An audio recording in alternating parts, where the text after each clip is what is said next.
a large populace which rests with the vulnerable social groups.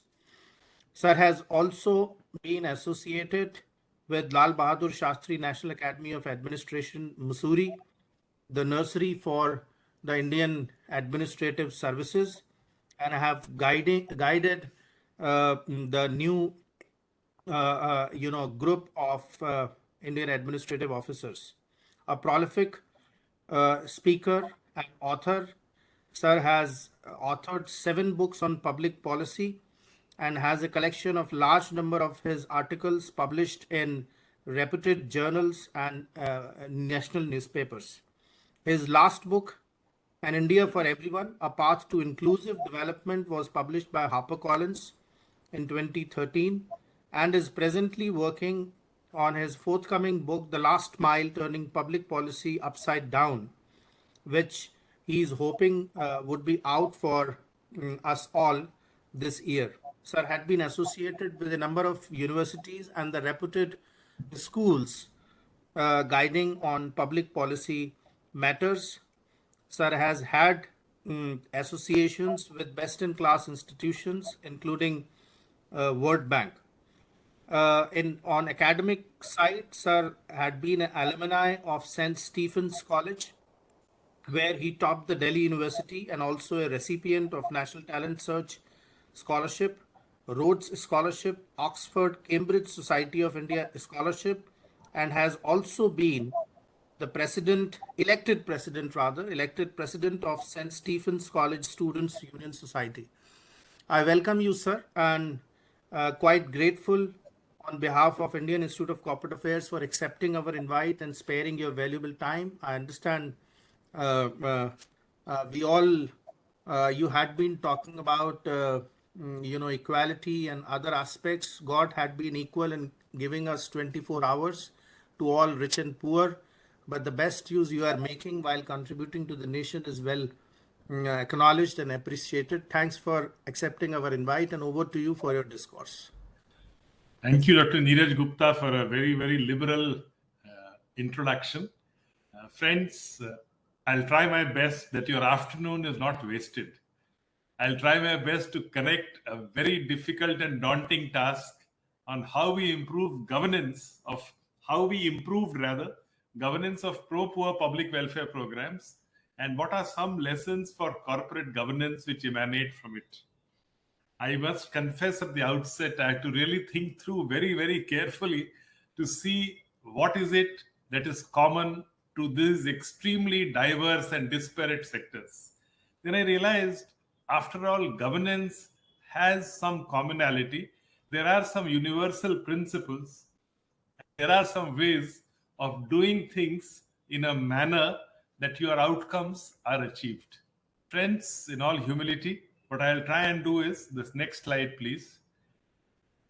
This slide, which I'm putting before you, the next slide. Can I have the next slide? Yeah. The next slide.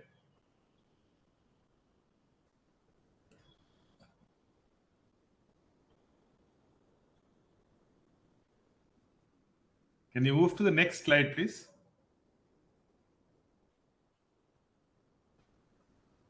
In terms of the responsibilities of an independent director, I don't need to define it to honorable people who are here today. Very large number. And if I look at the number at the moment, it's already about 150. More are joining every moment. So I think many of you have worked as independent directors of a company, and I don't need to really tell you, but only to relate the two sectors. Knowledge of the company and capacity development is what every professional independent director focuses on. You really need to know attendance, constructive participation in meetings, listening to shareholders' grievances and recording views. Not to wish away problems under the carpet. It's important because in quite a few matters, when something goes wrong, people do ask, what was the independent director doing? Why wasn't governance able to take care of the problem as it grew? Be well informed and monitor effectively. Integrity and probity in decision making is something that every time independent directors talks, all of them highlight this. Developing multiple sources of information, triangulating data, trying to look at a lot of challenges where, whether it is a related party transaction or in so many of these which, as sitting on the board, you have to take a call on. Reporting unethical practices and suspected frauds, protecting legitimate interests of the company. There's a positive role as well. While you have to ensure certain ethical practices, you also have to ensure that the company grows and does well. Now, how does one meet this requirement? And these duties of an independent directors, which I have actually summarized from the Handbook of Independent Directors. If I now, next slide, please. If I share with you some of the key lessons learned, next slide. Yeah. If I look at the governance in pro-poor public welfare, which I'll outline as I move on, basically what we try to do, and the first and foremost is most important, the map is never the territory. It is better to travel than to arrive. And as independent directors also, you'll realize what is presented to you may not be what is. And for that reason, we can never take the map as a territory. This holds true for the social sector also, where the challenge is to transform lives and livelihoods of deprived households. Likewise, understanding a problem before coming with solutions. This is a classic Indian problem where each one of us have this trait in us that we come with a solution rather than understanding the problem. And many a time that causes consequences and problems because the disruption is not an evidence-based one. The disruption is a temperamental one or sheerly an ideological one. Technology, IT, DBT, and everything that technology provides, geotagging of assets and so on, is a means to an end. This holds true for independent directors as well. Technology is not the final answer. It's a means to getting to that answer. It is highly facilitative. It allows for far higher ethical standards. It allows for far faster transactions. But having said that, it's a means and not an end in itself. It's an important distinction, which perhaps has got more consequences in the sectors that I work in. Very strong community connect and hand holding. I know you'll ask this question that what is independent director and what has corporate governance got to do with community connect and hand holding? I think a lot of the goodwill of products are actually made through the learning at the ground cutting edge level. I remember in Hindustan Lever, the Unilever, every new manager for the first, I think about a year, they actually travel into the remotest parts of the country to understand behavior, to understand demand. So I think community connect, even for a product, even for a company, has major consequences as to how it performs, to get a feedback on what is happening, and also some hand holding, which we find many of the fast moving consumer goods companies are very good at. The real time monitoring or a feedback on integrity, leakages, and so on. This is where, as independent directors or in corporate governance, where you are assigned a responsibility, the need to look beyond just the chairperson and the managing director. The need to understand why some issues are repeatedly being raised and what is it that we can do to resolve those issues. Grievance, in this case, our learning was through public information and Gram Sabhas. You have your shareholders meeting, the annual general meeting, and so many of these other meetings, which are an opportunity to understand the company better. Maybe even a visit, a physical visit to some of the locations, if it's a multi-location company, to understand from the workers, from the professionals, the managers, the others, how exactly is the company functioning. But in doing all this, we can't lose sight of the outcome focus and the pragmatism. While we need to do a lot of ethical practice, we need to improve governance, but governance is also not an end in itself. Good governance for outcomes. And that's why, as Deng Xiaoping, about him, it was said, he did not care what color is a mice as long as it catches cats. I think this is the important one. As long as the mice catches the cat catches the mice, it is good enough. I do not care what color is the cat. Basically, a very pragmatic approach to outcomes. Next one, please.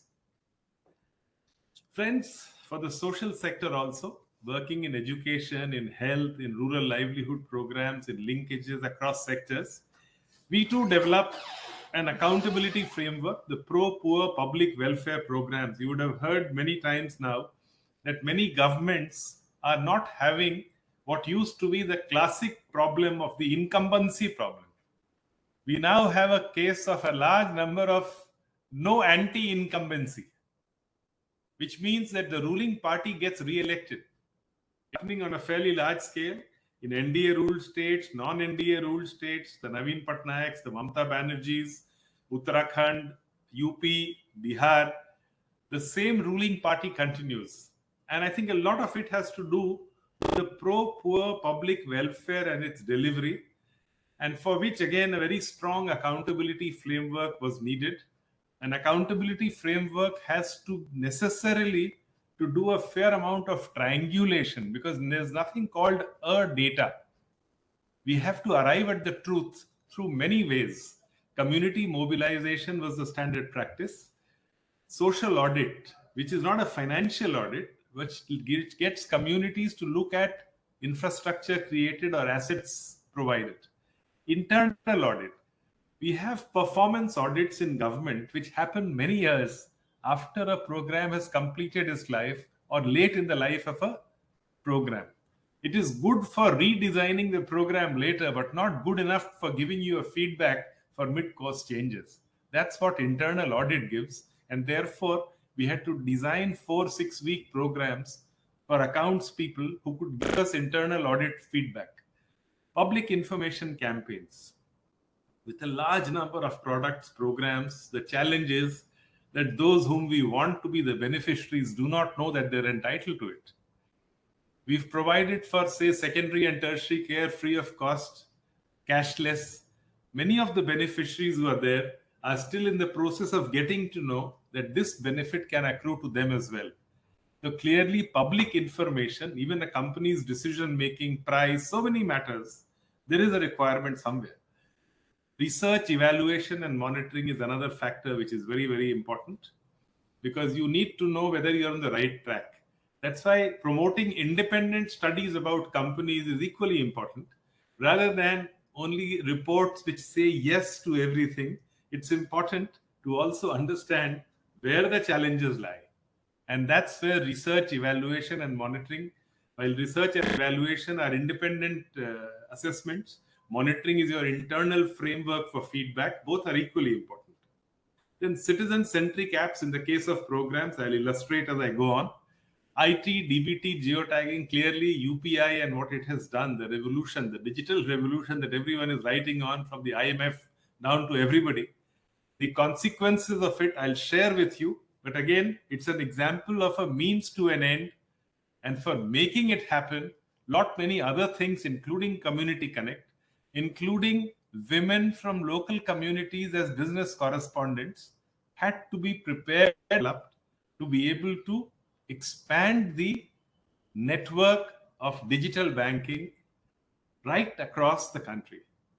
The making the best banking correspondent successful in the remotest regions. Next one, please.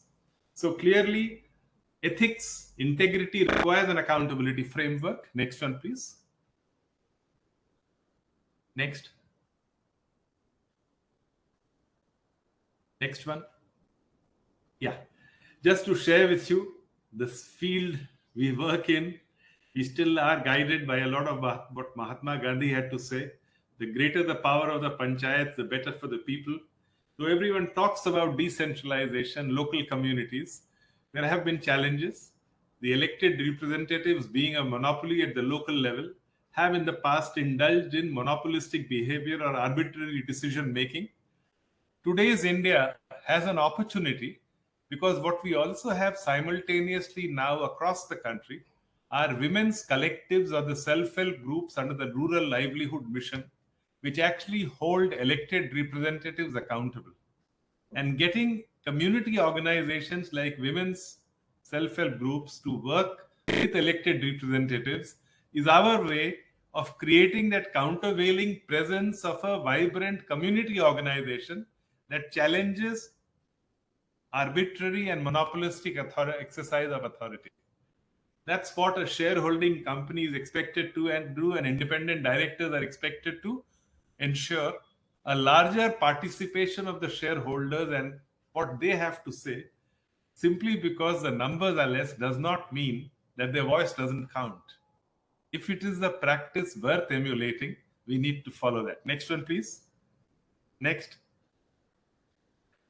This is the group of women that I'm talking about. We had 25 million such women in 2014. Today, we have about 85 million such women, covering almost 80 to 85% of the country. Some parts of Uttar Pradesh, Rajasthan, Madhya Pradesh still remain. Most other areas, women's collectives are there, and they are actually holding elected panchayat leaders accountable in many parts of the country. We are aspiring to reach 100 million over the next couple of years. That is, expansion in UP is going on in a very major way.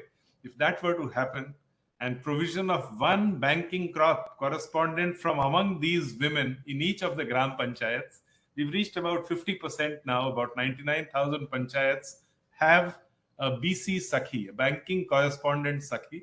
And what difference it makes, I'll show in the next slides. Next. Friends, Honorable Prime Minister has been talking about the ease of living for the poor, where all these elements are part of that, whether it is rural housing, toilets, gas connection, tap water connection, health insurance, immunization, rural roads, quality schooling, and so on. When you have multiple sectors to monitor and look at, technology yet again comes to your rescue. It comes to your rescue. The next slide will show that. Yes, please, the next slide. Yeah. The Disha platform. Now, Disha is a committee at the district level, the District Development Coordination Monitoring Committee, which members of Parliament chair. Now, on this platform, what the opportunity that the technology provided was that every village, like every person has an Aadhaar, every village has a local government directory code, LGD code. If my data is populated with the LGD code, and if I am on a sharing API basis, I don't need to run to 35 ministries which cover the ease of living. I can just pull the data that I need on the parameters that I need for monitoring at higher levels, or even for monitoring by members of parliament. All members of parliament have access to this Disha dashboard, and each of them can see which are the blocks where Ujjwala program is lagging behind, which are the blocks where Pradhan Mantri Awas Yojana is lagging behind. So using technology to walk up to the last mile, even for those responsible, and for results are expected. So every member of parliament knows, looking at it, there is a map view, there is a data view, there is a funnel view for about 47 national programs on the Disha board, and they are all updated real time. So it gives you an agenda for action. So review meetings have become far more meaningful at the district level because this data is available. A board meeting is useful and very useful if the company is able to furnish to you well in time the full data in a demystified form. Next one, please. Friends, there are many successes to celebrate, and these for us are, that belief that women, yes, India ranks low on gender because our women's work participation is low, but there are also challenges there which have to do with non-recognition of household chores on a very large scale, or non-recognition of participation of women in animal husbandry and in agriculture. But having said that, we have miles to go, but the beginnings from the bottom up is happening through the women's self-help groups. On the top left, you find a lady drawing money, getting the passbook checked with the banking correspondent Sakhi at the village level. You also have, in the remaining pictures here, we have now 25,000 groups of women which actually manage a custom hiring center. They have power tillers, they have pump sets, they have soil testing facility. Farmers come to them and rent it out. Likewise, many businesses, we had been constructing rural roads, but the objective and the outcome we expected was public transport to ply, both for people to move as also for agriculture produce to move. But in many of the left-wing extremist affected areas, nobody is willing to ply public transport, fearing some violent action. But who are the safest on these roads? Women's collectives. So what you see here below the auto, there are 21,000 women's collectives which run public transport in our Naxalite affected areas. And nobody touches them because they belong to the village. They get the produce and the people who want to come to the hearts and markets. No permits needed. It makes for a change. So we have to be pragmatic. I do not care what color is the cat as long as it catches mice. Why do we think that public transport is a sector where women can't run it? They can do so many things. Agriculture is another example. Trading in agriculture. The goats that you see here, you'd be wondering why we've got goats here. Anybody from Maharashtra will know Osmanabad, famous for its goats. Osmanabad used to sell goats by eye estimation. Okay, this is 30 kgs, pay so much. These women now have weighing machines. They don't sell a kg of goat without actually weighing. And that itself means an increase of income of 20 to 30%. So clearly some of these transformations, which may appear small, require that kind of a engagement. Next one, please. Next slide. Yeah. Friends, the pro-poor public welfare, on the right side, some programs which Honorable P pushed very, very strongly. The Ujjwala gas connection, the electricity connection to every household under the Saubhagya program, promotion of LED bulbs, the Ujala Yojana, the Jandhan Yojana for women bank accounts, the Jeevan Jyoti Bima Yojana for accident insurance, Pradhan Mantri Suraksha Bima Yojana, the life insurance, Mission Indradhanush, the immunization program. Now, a task which was assigned to me while I was in government was that these 7 benefits should reach 10% of the poorest villages of the country. How were the poorest villages identified? We took a geographical number, 50% wherever, in whichever large village of 1,000 in plains area and 500 in hill area, if more than 50% of the households belong to vulnerable social groups, these were the villages taken up. A total of 63,974 villages were taken up in 2018. And the task assigned was these 7 things should be provided to every eligible person. Friends, I'm happy to report, we were almost there. A few here or there got left out simply because we had the community with us, the panchayat leaders, the SHG women, developing capacities, apps, monitoring real time, using the LGD code, geotagging of assets, following up on an hourly basis what the progress is, the central, state and local governments working together, the frontline workers, ASHA, Anganwadi worker, ANM, everybody working together. So when you have the whole community and frontline workers mobilized, and REC chairpersons and Indian Oil chairperson, all of them running around to ensure that services reach, it happens. Yes, these were tangible benefits. It was easier to do than what is listed on the left side, changes in the quality of learning in schools, quality of health services, nutrition, livelihoods, and skills. That effort is also needed on a much larger scale, as I have been making out in all the op-ed newspaper articles that I have been writing recently. But just to share, your targets have to be clear. If you're an independent director, you should know what the objective of the company is, where does it want to reach. Will it reach with the policies that it is following, or it needs to do something differently? So you have to actually walk the last mile if you want your policy to work. Similarly, a company also, when it visualizes and envisions that 5 years later will be a 1 trillion company, it ought to think through carefully where the businesses will come from, where the capacities will come from, and how it will happen. Next one, please. Friends, just to share with you what happens when you have a public campaign where central, state, local governments, everyone comes together. What you then have is, instead of 10, 12 lakh of connections of Ujjwala gas, we moved on to 50 lakhs during that period and thereafter. So if you have been able to do about 10 crore connections, it's primarily because of this community connected approach. That's why in the first slide, when I talked about community connect, that's the point I was making, along with use of technology. Every beneficiary is Aadhaar linked.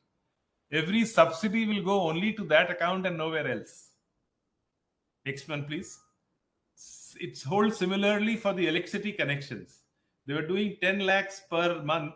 They may have taken many, many more months, but they could complete it because from 10, 3 times they rose to 32 lakhs during the campaign and maintained it thereafter. Next one, please. And the logic is that if it happens in the difficult places, it will happen much easier in the easier places. Friends, again, I am looking now at external sources to confirm whatever I've been saying. It's not that we are talking only on the basis of internal data. That's why I put here all the data that I'm sharing with you on the public websites are all independent evaluations and studies. For example, on the cooking gas, you notice here, in rural areas, we still have a long way to go.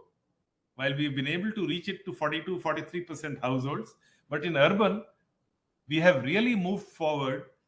Almost 89% of households have a gas connection today, which is a major, major step forward. Many states have done very well. Some of the southern states, for example, are near saturation. Kerala, Karnataka. Next one, please. So clearly the gains are showing even in external validations. Next slide, please. Next, yeah. Similarly, in immunization, the red bar here, the red lines are the 4th National Family Health Survey 2015-16. The blue bars are the 2019 to 21 National Family Health Survey. Look at states like Himachal, from 70% they moved to 89%. Look at states like Goa, from they're at about, they were 88. In fact, they have gone down a little. But you look at some of the more difficult states. Gujarat was at 50% of immunization. Now it is at 76% of full immunization. These are external validations. Look at Bihar, from 62 to 70%. Look at Assam, from 47% to 66%. The point to be made is all those 7 programs that I listed there, which are part of the Gram Swaraj Abhiyan, all of them show a big step forward. Next one, please. So if you are targeted, pragmatic for outcome, next one, please. Yeah, on bank accounts. Similarly, the Jan Dhan bank accounts. Look at the transformations. Bihar, 28% women had a bank account. Now it is 77%. And these are all independent studies. These are nothing to do with government reports. Assam, 45% to 78%. Karnataka, 59 to 89, almost universal coverage, near universal coverage of bank accounts for women. Now look at the power of those in a digital economy with digital banks and digitally approved credits. You can actually reach the last mile. We could transfer funds to the women Jan Dhan account holders during the COVID in the beginning, simply because all this data was, the homework had been done. Next one, please. Similarly, on electricity, it is not that the government only says that we have managed to provide universal household connection. This is actually about use. How percent houses using electricity for lighting. And you look at this, both for rural and urban, it's almost 95, 96%. Only confirming that we are quite close to near universal. Maybe it comes for 4 hours a day or 6 hours a day. But in many states, it's already more than 12 hours a day. There are challenges. Next one, please. And these are all external validations. Friends, Arvind Subramaniam and others at that time, I remember they had an economics conclave and they talked about the jam trinity. Jan Dhan, Aadhaar and mobile, and the power of the jam trinity. Even at that consultation at Vigyan Bhavan, I had made the point that your trinity will not stand on its own. You need a 4th one. And that was, how do you identify the deprived households to be able to provide benefits to them? Your jam trinity is good only if you know who is the poor household, who is the deprived household, and how do I reach? That's where the socio-economic census came very handy. Started in 2011. For the first time, it's a caste, creed, religion neutral database of deprived households. First and foremost, we take out the non-deprived households. We call them the automatically included. If I have a motorized vehicle, if I have 3 pakka rooms, if I have a government job, if I have a refrigerator at home, automatically I'm excluded. That's about 39% of the households. Rest of them are subjected to validation on deprivation in this form. If they live in a 0 room or 1 room with kacha walls and kacha roof, they are deprived. If there's no adult earning member, then they are deprived. If it's a female headed household without any earning member, they are deprived, and so on. So, friends, from this, we really get we peak about 90 million households were deprived. The good thing is that government decided, whether it is Ujjwala program, whether it is Ayushman Bharat, whether it is housing program, that in all the programs, the same households will get those benefits.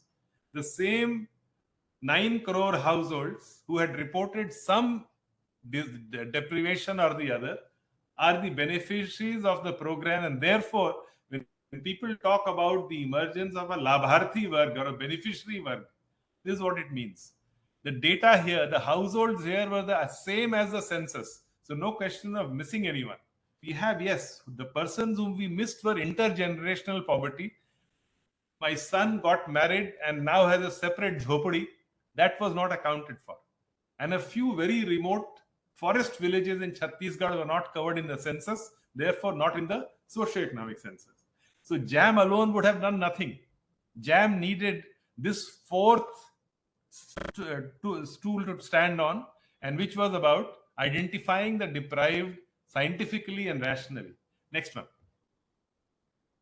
Next one, please. Yeah. Next. I'll just hurry up. The slides will be shared with all of. Next one, please. Next. So that was the data at the member of parliament level. We have another data at the level of the village, which the community themselves do, and it's available in the public domain. missionantyodaya.nic.in. Any of you interested? Every year, Gram Panchayats and local women's self-help groups through the Gram Sabha do a data collection at their level. And here we show in traffic signals, which are the areas where the village has done well, the panchayat has done well. We have data on 143 parameters, and mind you, I have not come across better set of data. We've had our challenges. When you are very transparent, you have your challenges. These are all available in the public domain, Mission Antyodaya at nic.in. You can actually, there are a few villages. One of them was a very major VIP village. It was declared as open defecation free. But the Gram Sabha, Gram Panchayat and the SHGs in that village refused to certify it. They said, no, 36 people are going out. Now, that data we upload as it is. Newspapers carried a story, VIP villages is not covered. But that report was right. What the community had reported was correct. So even as independent directors, we ought to have sources. It may be a lone voice, but even that lone voice may have truth behind what they are saying. And therefore, the need to look at other layers and other sources of information as well. The next one, please. Friends, as is expected, there is variations and regional diversities. If I visit Kerala, more than 84% of the Gram Panchayat secure more than 60% on the 143 parameters that I mentioned. Whereas if I were to go to Bihar, only 13.75% Gram Panchayats secure more than 60%. Shows some of the regional disparities, while many of them have been bridged as far as basic minimums are concerned, housing, electricity, what I had just mentioned before. But we need to go beyond the basics in those states as well now. Next one, please. Friends, we must have a policy and a vision. Where are we headed? And this is true of any company. They have a vision. They keep doing a visioning exercise very often. I'm sure many of you would be participating in that. It's a culture of corporate governance. Now, we have for so many years been saying that southern Indian states, poverty levels are much lower. But analysis of why it is so, unfortunately, has not been available very readily in many places. Every specialist looks at his or her own area of research, but not across the various parameters or various factors that contributed to it. When I look at the southern states, high adolescent girls' participation in higher education, decline in fertility, improvement in healthcare services, formation of women's self-help groups, livelihood diversification through skills, and the visionary decision of Dr. C. Rangarajan as Governor of Reserve Bank of India, providing for 10 lakhs of loan without collaterals to self-help groups. These seem to have made a difference as far as poverty in the southern Indian states are concerned. And this is exactly what we are now trying to replicate in the rest of India with a lot of success, as the next few slides will show. Next one, please. It's for that reason when the UNDP came up with the report on multidimensional poverty, next slide, we find 415 million people in India came out of multidimensional poverty 2005, 6 and 2019. Friends, it is true that COVID has been a big setback. Incomes, employment, livelihoods had shrunk. They are picking up again. But if I look at till 2019, there is a fair amount of evidence which confirms and validates what multidimensional poverty is saying, what the NFHS is pointing out. Yes, we've not done well on nutrition, but we've done well on many other parameters, and few of them which I explained earlier. Friends, the women's collectives, the numbers are large. They are across sectors. Many of this you've seen in earlier slides. Next one, please. But the important lesson is digital technology, which again is very relevant for the companies that you work in as independent directors. We had a major challenge in establishing that network. We had to work with banks even to come on the core banking solutions, the CBS. The reporting on self-help group loans was not a priority. How do I get it there? We have in more than 50,000 bank branches in rural area, a lady like her who's called a bank Sakhi. And we pay about 4,000-5,000 rupees basic services, rather the community pays from the community investment fund for her to actually guide them and fill up their forms and all for bank linkage. There is the training of bankers. There is also an ensuring repayment through the community-based recovery mechanism. Bihar and Bengal, as the subsequent slides will show, improved their outreach significantly. But in doing so, they focused on a partnership of women leaders at the village bank branch level and the branch manager, ensuring very low NPAs. Bihar and Bengal, next slide please, report for less than 2% NPA. Next slide please. Digital financing was important. Now look at this. We could never have visualized technology. A 90-year-old woman may be dead a couple of days later, can be paid her pension on her deathbed. That's what technology empowers you to do. Payment of wages at the village level, payment of scholarships. So many things are possible simply because 99,000 gram panchayats out of the 2.5 lakhs already have the women bank correspondent Sakhi. Banks were following a commercial principle earlier, and the smaller villages and the remoter villages used to get left out because that 1% commission is not good enough. The community investment fund, which we provide to villages in perpetuity under the livelihood mission, they put aside 4,000 to 5,000 rupees every month to pay to the lady, plus she makes money out of the transactions. And look at the convenience. Old and infirm people don't have to queue up in places to get their pension. They get it at home. Next one, please. Friends, this is an important slide because if you want transformation, you have to go by the evidence which is coming from independent sources. We started with their data on the credit linkage and discovered what we knew otherwise by the field visits. Till 2013-14, which is 9 years ago, 85.6% of the credit went only to these 4 southern Indian states because that is where the SHG movement was strong. That is where the capacity to absorb credit was there. Rest of India, only 13.6%. Bengal, 2.9, Odisha, 2.1, and so on. Next slide, please. By 2017, that profile started changing. In 2017, you'll find green areas of SHG linkage appearing in Bihar, Jharkhand, Orissa, and the southern Indian states. But lending per self-help group remained higher in the southern Indian states in 2017. Next slide, please. We now come to 2021. This is the transformation I'm talking about, how this makes the difference. It is the so-called Bimaru states where the growth in credit has been most and their NPAs are the lowest. Often we say that even for investments in infrastructure, so many other things, that private investments only happen in well-developed states. The recent reports have said that. But here is a program under which credit went to the poorer states and they've done better with that money. Bihar, which was leveraging hardly 2,700 crores in 17-18, now gets an annual 6,000 crore of loan.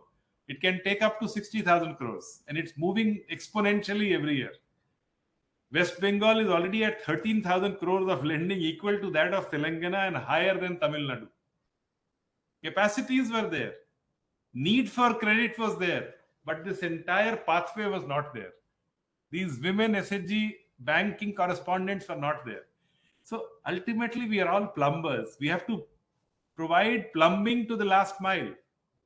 It's like water being put in a pipe, and we have to ensure 100% clean water reaches at the other end, reaches on time, reaches to everybody, and ensures a more inclusive growth.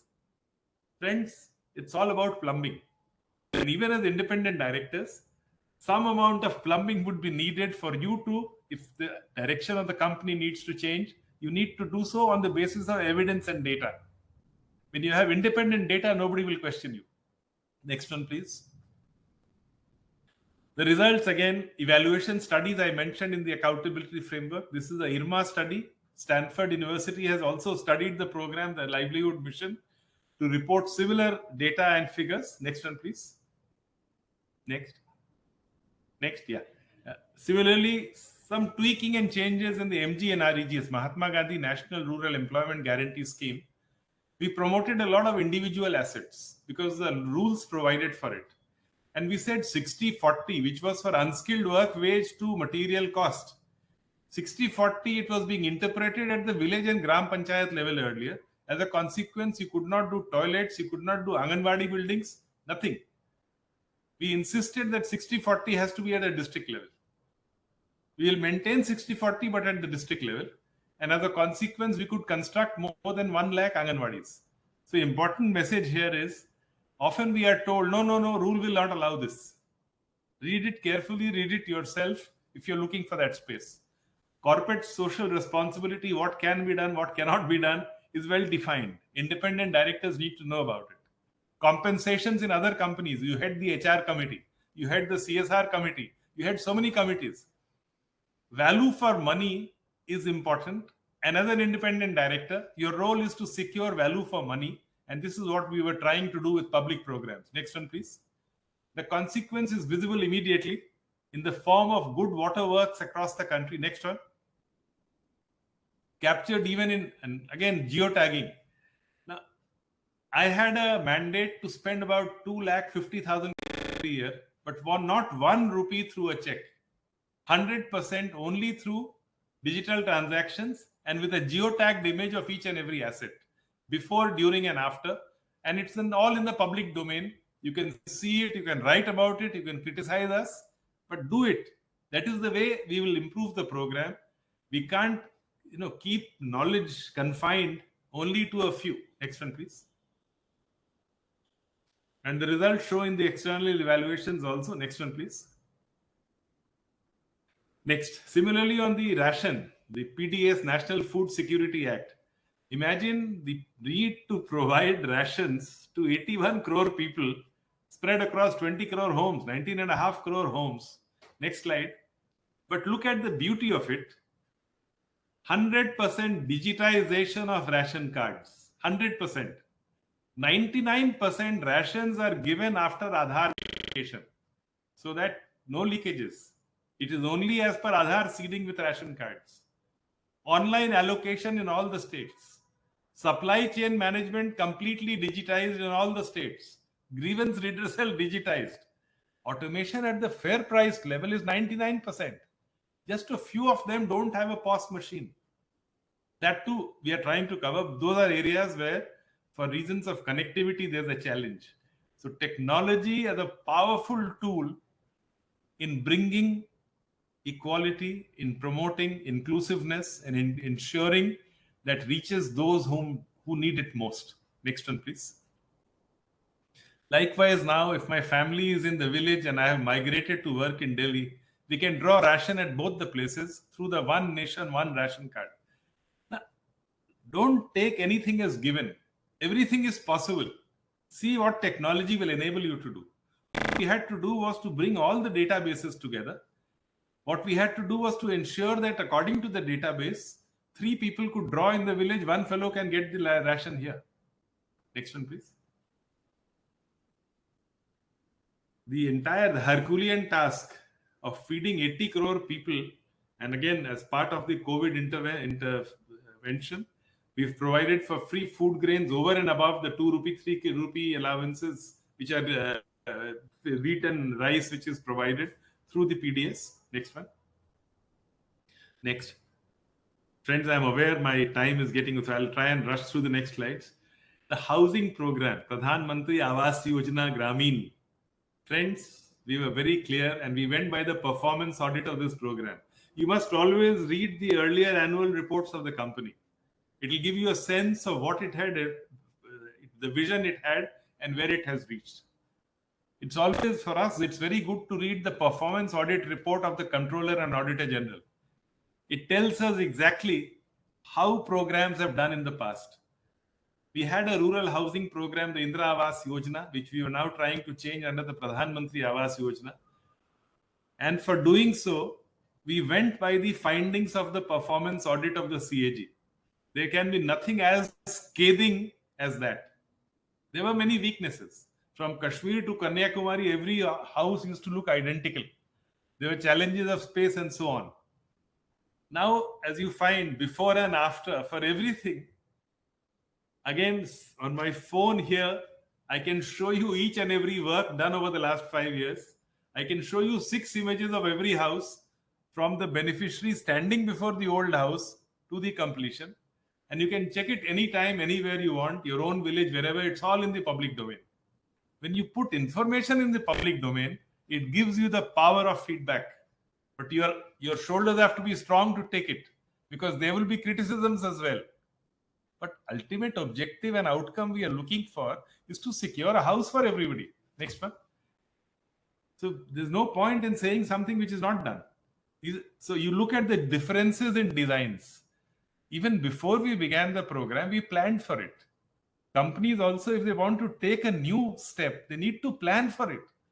We had the IITs, we had the schools of planning and architecture send their best professors to rural areas.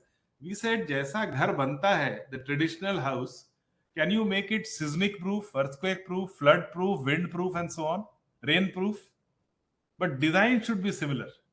So Assam, you have houses like this. Next. Now these are some samples. Now, look at the innovation of space technology. When you open the site of PMAY Gramin and go into the GIS mapping or go into the reports section, there's one subheading on GIS mapping. You will get pictures like this on the map. Every point here is showing a house. When you click on that, you'll get the complete, next one please, you'll get the complete profile, how much money, when it was released, and so on. Like this house, the foundation level, the vacant site, existing site. You also want to ensure that houses only go to those who live in jhopdis. So first picture is of the woman standing before her old jhopdi. Next picture is where she wants to construct the house. She wants to do it there itself. So she will raise it and then construct. Then the foundation, lintel, roof casting, and completed. 6 pictures are needed for payments to be fully made. And every payment is linked to this. It doesn't need a manual effort. If they reach lintel level, quickly the second installment will release. The third installment will go. Therefore, it's for these reasons that we've been able to cover more than 27.5 million homes in rural areas in the last 8 years. Next one, please. The innovations. And again, friends, please, I'll be very happy you visit the sites and see them. You must counter check. I have mentioned to you on the reason why we must need to ensure a detailed re-verification of everything. See all this on the line, and then it will give you the satisfaction that whatever I have said on the basis of data, which is there publicly available. Next one, please. Low-cost innovations. Now, in Assam, in Dhubri district, where flooding is a natural event, houses are made on stilts. If I make houses on the ground, it's not going to survive. In Tripura, they have used bamboo as well. Part of the housing is bamboo because these houses don't get very hot. Next one, please.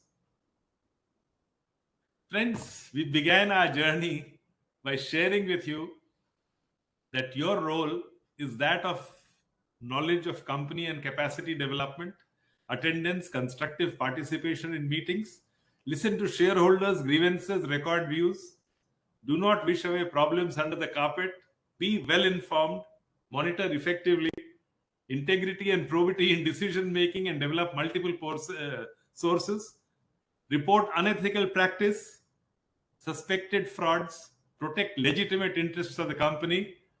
Friends, this is what we had set out with. This is what your agenda is. Next slide. And now I would like to know from you. Next slide, yeah. And this is, no, go back, please, go back. And this is what I said is what the learned governance reforms in pro-poor public welfare programs gives us. The relevance of each of these with what was listed there. The map is not the territory. It is better to travel than to arrive. We had focused on knowledge as power in the earlier slide for independent directors. Understanding with solution. Listen. Listen is something we have highlighted there. Participation in meetings and listening to shareholders and others. Use of technology as a means. Very strong community connect and hand holding. Even for companies, different goods and all, it's always good even within companies, what the worker feels to the company, how much is the worker's affiliation to the company, how do companies build a loyalty. So many things are there. It's not only wages. A lot of it is the human touch. And this is where independent directors and governance in the corporate world can bring about those linkages, everybody as a growth center, where you see everybody as a person who adds to the wealth of that company. The real-time monitoring, as I said, if somebody tells you that we don't have data, rest assured the fellow is fooling you. In this day and age, ERP solutions, so many solutions are available. And if we can do it for every remote rural village, 1 billion people in 1 million places, why can't you do it in five locations of a company? Insist on data digitization and dashboards which help you to understand the grievance redressal bit and of course the outcome focus. Sorry for this mistake here. I do not care what color is a cat as long as it catches mice. Unfortunately, I have written mice at both places. I'll make these corrections. And my email is very simple, Amarjeet Sinha @gmail.com. Very happy to answer your questions. Dr. Gupta, over to you. Sorry for having exceeded my time a little. Sorry. No problem, sir. Thank you so much. It was really insightful and interesting at the same time. We were having 200 plus directors participating. Now we are opening the floor for question answers, and we would be spending, friends, 15 minutes. Mr. Sinha has some engagement, so we cannot exceed this time. We have to keep that in mind. I'm going first with Mr. Ashok Kumar Jain. I can see a raised hand. Mr. Ashok Kumar Jain.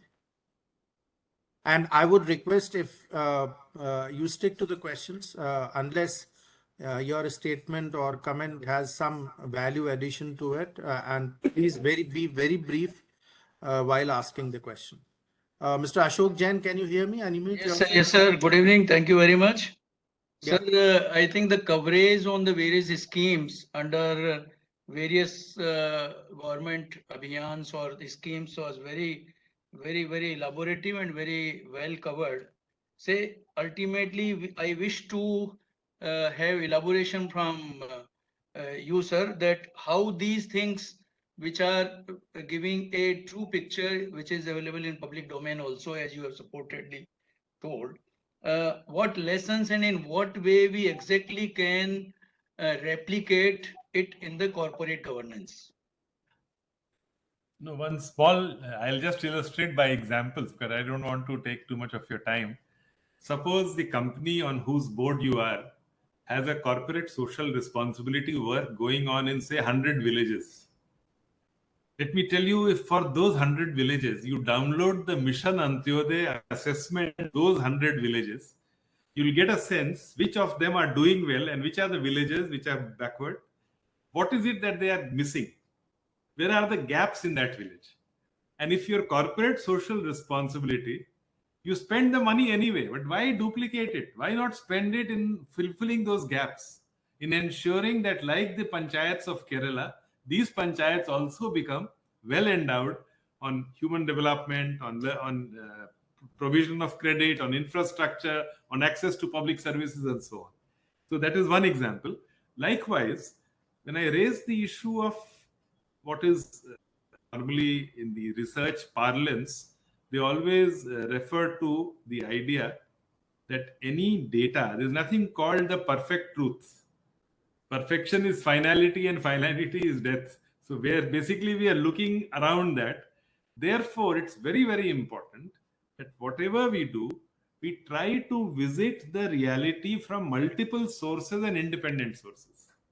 So that is the other clear lesson, because you have a knowledge role, you have a regulatory role, you are like the eyes and ears of the SEBI on the company board, whether or not the laws are being followed, whether or not the rules are being followed. And from that point of view, your preparedness has to be very thorough. I'm glad that IICA does a lot of all of us to learn. There was a time when I was also aspiring to become though of course now I'm back in government, so I'm not. And I was trying to go through the courses, the lessons.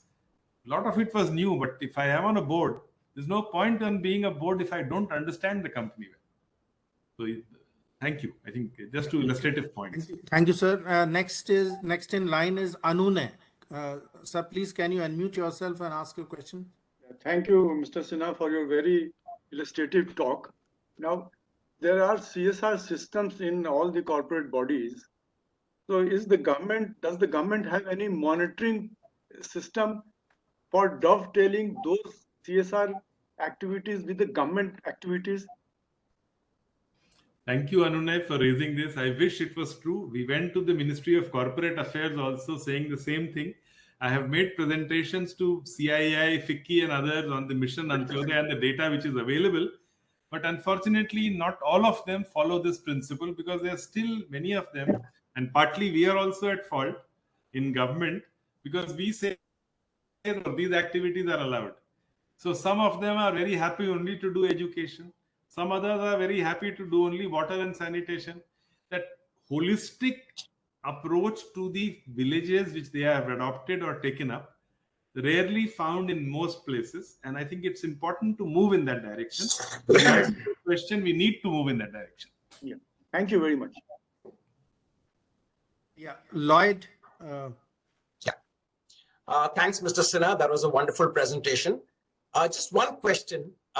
What do you think are the fundamental differences for an independent director when he gets onto, let's say, a public enterprise board?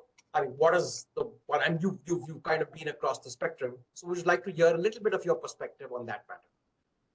No, in fact, one of the challenges in being an independent director, one, of course, the vacancies, again, for which we are trying very hard, and hopefully the Public Enterprises Board, at least on the directors, the functional directors, we are very, very keen that our selection is on time. We are trying to digitize the whole process so that well in advance we know the vacancies and try and fill it up as early as possible.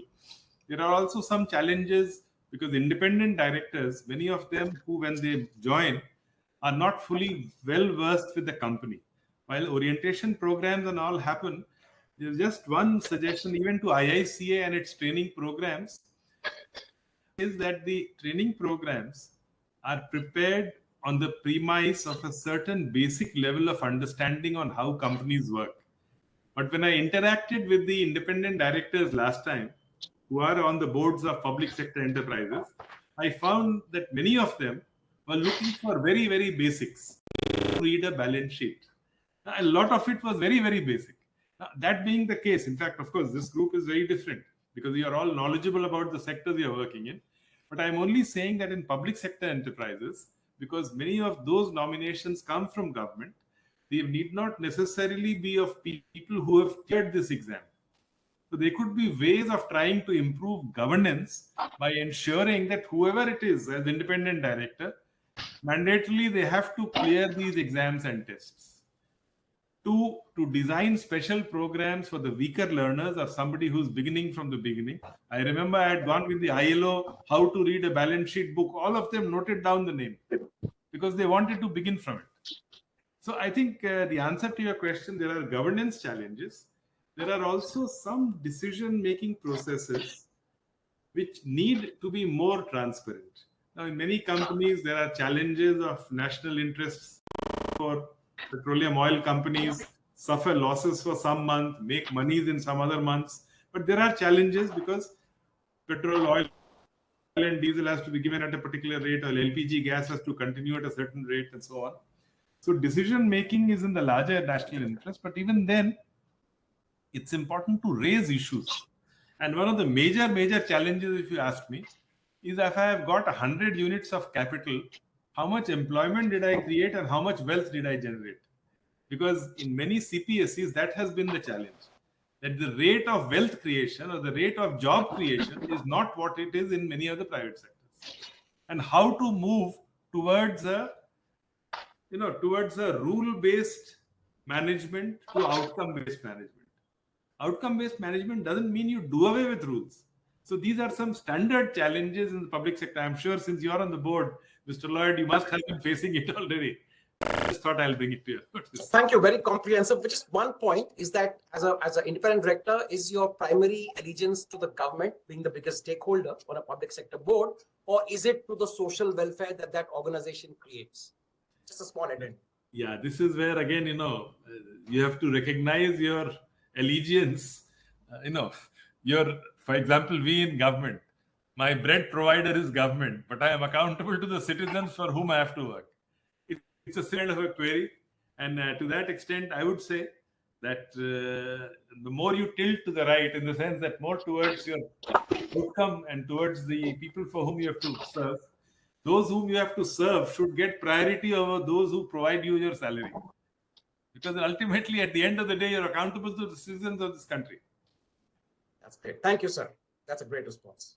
Thank you. CA Sanjay Goyal. Yeah. Please unmute yourself, sir. Yes, sir. I've already unmuted me. Yeah, we can hear you. Please ask your question. Good afternoon. Good afternoon, sir. It's great to hear you, sir Sinha sir. My question is that you have mentioned then the social audit, sir. Social audit, what's about the CSR audit? But still it is not mandatory under the Companies Act. Whether the government should cover it in the CARO report or otherwise. What do you think, sir? Actually, the biggest challenge with social audit, we all used to keep hearing about social audit because many civil society organizations have been talking about them. But, unless you institutionalize processes, they don't go far. So the first step we had to take was to get the Controller and Auditor General on board and to tell him that, look, besides your financial audit, we need a community's perception based on some facts, not just a naming and shaming of the local panchayat leader. We sat together to develop what we now call the standard audit parameters. What are the social auditing norms? Once the norms were developed in partnership with CAG, they said if you follow these norms, then we will take on board what social audit reports. Otherwise, we will not take on board. The next step was norms is one, but who will do it and how they will do it? These can't be left loose-ended. So we got the Tata Institute of Social Sciences, Bombay, working with our National Institute of Rural Development to actually design a 45-day program for block level and village level SHG women and others who wanted to become social auditors. Unless they are certified by this particular course, through the NIRD and TISS, they cannot do social audit. So once you have an auditing standard, Once you have capacity development for doing this at various levels, then you are able to move forward. So clearly, I agree with you that there is a case for developing social auditing standards for many sectors, including governance of companies, because that will help. The companies will gain through this process. At the end of the day, truth doesn't harm anybody. Truth helps everybody. The earlier you realize, otherwise you are sitting on a bubble. So I think from that point of view, there's a lot of homework to be done. I mentioned it in the conference of the company secretaries also, that if you want social audit, you'll have to first start working on the auditing standard. What do you want and how do you want to do it? Then you'll have to design courses for it. Then you have to ensure that only those who have successfully completed those courses carry it out. Otherwise, it becomes a naming and shaming game, doesn't help anybody. But still, sir, in the meantime, we should cover in the Caro report. Yeah. Where the statutory has to give in the report on the Caro. At least Yes. the meantime, we should cover the social the CSR activities audit in the Caro. That's right. No, you see, I said there's nothing preventing you from interacting with communities. It's part of your responsibilities. In the villages where CSR activity of the company whose board you are on and whose CSR committee you are on, there's nothing preventing you from interacting with the villages to understand what their needs are and what the company is doing. Right. Thank you very much. From that Thank you. perspective, but that's not social audit. Social audit will mean you have to develop auditing standards, because anything to be institutionalized has to be done in a particular way. But sir, this is right. But my advice is that in the meantime, we should cover in the Caro report at least. Okay. So That's the okay. I think we should move on to the next question. Thank you, Sanjay. Thank you. Miss Ruby, can you please come in? Yeah, good afternoon, sir. I think Good afternoon. I'm audible. Yeah. Sir, I came little late in the VC due to some preoccupation. Sorry, I missed a good part of it. But luckily, last 10-15 minutes at least I could. And I can understand my loss was more since I couldn't attend the whole thing. Sir, my question is, all these roles by independent directors, they are required, and there were so many changes in Company Act to make it objective and really resourceful and to serve the purpose in company decision, policy making, and so many other execution of work. But sir, I wonder at times DP is a data bank which is through proficiency test conducted by IICA. I mean, who is hosting this, and that's why this is small question, sir. That for playing these roles, is there any standard operating procedure to select the independent directors for CPSUs, for state companies, even on pro bono basis, sir? Because whatever we have learned, if we can do something by way of being on the board of such companies, it will be really helpful, sir. We have been government servants and we are in the data bank. We will be very happy to contribute our part if it is possible. So I We really got the don't question, ma'am. Sir has got the question. I'm Yeah. sorry. The question Yeah. is, sir, is there Let sir any answer. standard Let Ruby, my answer is the Public Enterprises Selection Board selects only the functional directors and the CMDs and others.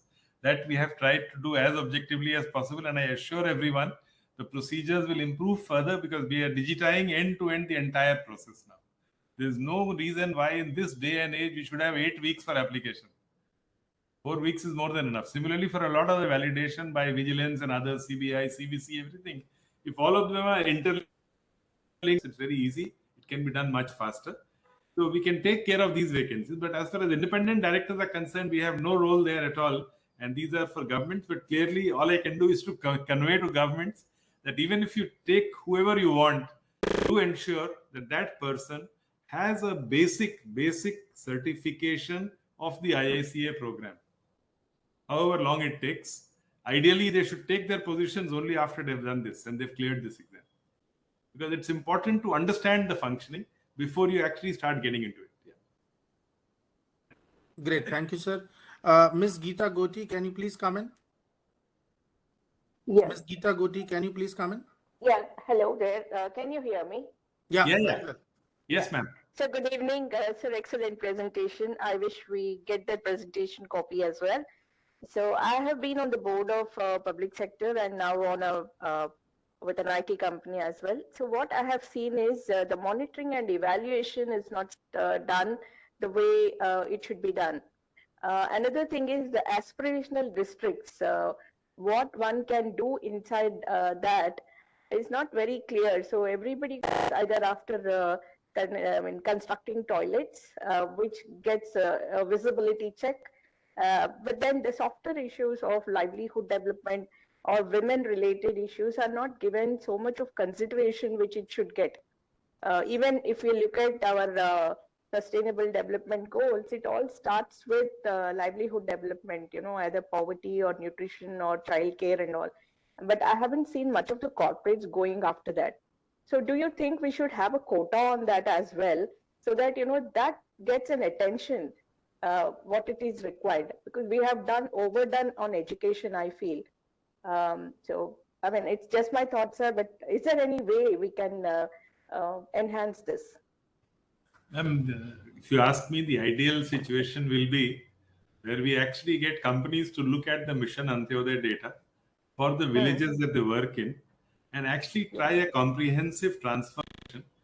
If you recall the work which Swadesh does, Ronnie Screwwala and the team, the work that they're doing, sir. You would have noticed initially they also started with single products and single livelihoods, but they've now gone into a holistic village development.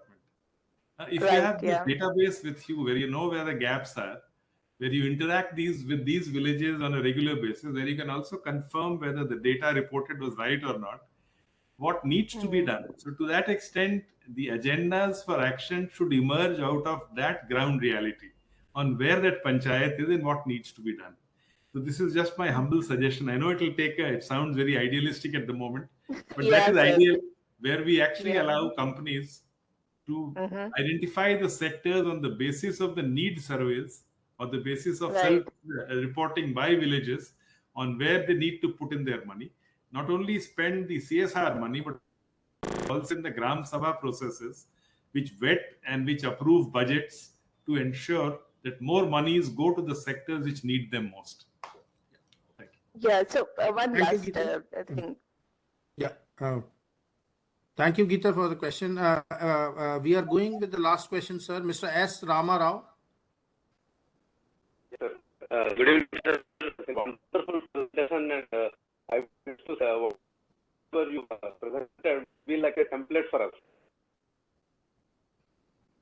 Sir, we can't hear you. Mr. Rao.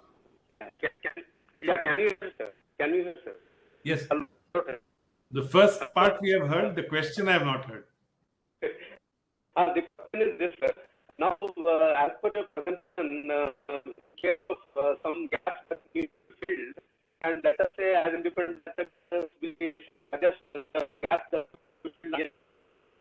What do you feel about this social extent that how do we link all the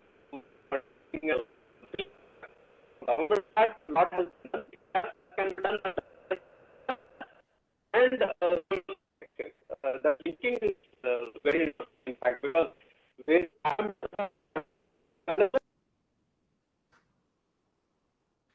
Sir, your voice was not continuous, but what I made out was that there are gaps, and how do we address those gaps? I think, sir, one binary which we have in our minds about public and private, it's time we shed those binaries in our mind. If we start seeing these as village community institutions, a school, a health center, and so on, women's empowerment, livelihoods, then it becomes much easier for participation, both for profit or otherwise, into some of the processes which are likely to raise us up on the skilling ladder. Because ultimately, if we want to be a developed India in 100 years, we cannot afford to be 130 on Human Development Index. We will need to do much more on Human Development Index as well, as we have been doing on ease of doing business and so on. So clearly, sir, the answer to your question, and this calls for a partnership across the people. In many cases, the CSR is not only about the money for programs. In fact, the Pradhan NGO, for example, when they began their work, and they also supported by many CSR, they only provide professionals. Governments have money for programs. What governments don't have are good professionals in rural areas. And to my mind, good professional in rural area is 1,000 times better than any subsidy. Because a lot of hand-holding is required for livelihoods to develop and to move up the ladder of productivity and the production possibility frontier. So clearly, Pradhan was a very good example where they supported professionals. If we can get CSR to focus on supporting professionals in villages who actually live there, handhold and make that difference, clearly a lot of our livelihood efforts and women's collectives and so on will be even more successful as we move on. And I'm sorry, sir, because your question was breaking in the middle, I was not able to fully understand, but this is the broad response, sir. So with your permission, last question, Mr. Sudhir Anand, before Yes, we sir. close. Yes, sir. Good afternoon, Mr. Sinha. Thanks for the presentation, sir. It was nice. Yeah. Thank you, sir. Thank you, sir. Sir, like I'm a company secretary and a lawyer from Bangalore. I just have this suggestion to you, not exactly a thing. With so much schemes of the government and all these, why is still there the beggary a menace in this country? I'm of the view that the government can designate buses in different cities which can move around, pick them up, and the able and capable beggars can be deployed in infra projects or whatever it is, road laying or wherever it is. They can be the gainfully. They can at least this can at least stop, because I don't think so that we are a country where a beggary should be there, because that is how I feel. Another is the dilapidated buses and the railway coaches can also get converted as housing those beggars and all these. That will make India look, that's I don't think so we are in that sort of a situation today. So my suggestion to you is you can take it up with the government, and I'm also looking to join some of the boards, but I'm still not I'm not yet lucky to get into any of the boards. So that is my Getting your suggestion point, to you, sir. Mr. Anand, we got your point. Let's. I hope, Dr. Anand, you get into one very soon, because both the thoughts that you articulated, our social protection systems, I'm afraid are not what they ought to be. We need much more on this. But the bigger problem that I perceive is to do with, all assessments are indicating that 50% will be living in urban areas by 2050 or maybe earlier than that. I don't think our cities are prepared to accommodate the poor who would be needed for the services we want, for the manufacturing that we want, for the non-farm sector that we want to develop. So, according to me, a very big crisis we are waiting is we still do not. That's why even during the COVID period, the worst off were the migrant laborers and others. Because unfortunately, our cities have not become holistic. Dr. Ambedkar had hoped that when people move to cities, a lot of the social distances, everything will get all, but that's not happening. That's not happening for many reasons. And I think it's important to, in fact, sir, in all humility, I wrote on this in the Indian Express. If you Google my name and Indian Express, you'll find this about 1.5 months ago, where I had argued that, the poor cannot be an afterthought in urban areas. Now, again, if you look at the data, sir, the problem is then your master plans have to change. You have to provide, I want my newspaper vendor, I want my tea stall wala, I want so many fellows. I want a domestic help, I want a driver. But if I don't provide for where they're going to stay in a city, there's a problem. And this is exactly what we need to grapple with, because it will also, at some stage, it can compromise our rate of growth and manufacturing and services and other sectors by the ability of cities to carry more people. So we have to be prepared for that as well. A lot of effort has gone in the smart city and other things, but the community element is still weak, sir. This is a problem in urban areas where you have very large nalas made out of concrete, and nobody to clean it up, because for some reason another challenge in urban has been that those who have the money, the resources, don't have the responsibility, and those who have the responsibility don't have the resources. Municipal corporations have all the responsibility, But finance-wise, the urban development authorities are far better endowed because they get a fixed share of the stamp duties. Whereas for municipal corporations, it's up to state governments how much of that they actually transfer to the municipal corporations. So responsibilities are all of the corporations, but the resources are available far more to the development authorities, urban development authorities. Now, a lot of these questions we'll have to answer. Sorry, stopping here. But again, I reiterate, sir, Amarjeet Sinha, AMARJEETSINHAIAS@gmail.com. Any of you, any message, I may not reply on the same day, but I promise to reply within 2 or 3 days, and very happy to remain in touch. The IICA can circulate the presentation. It is meant for public good and nothing else. I'll be very happy whoever wants to use it. And a lot of thanks for your patience and time, sir. It's a good learning. Your questions have been very, very useful, sir. Thank you. Thank you very much, sir, for a very insightful session, and the way you have helped us understanding how corporate governance can complement the public governance by looking at the gap is, the key to success of the corporate sector and building nation as great. So thank you so much for sparing your time, and thanks to all the participants for joining us. Have a great evening. Thank you, Neeraj, for the opportunity. Please thank profusely Praveen also for giving me this opportunity to share today. Thank you so much. Sure, sir. Thank you so much.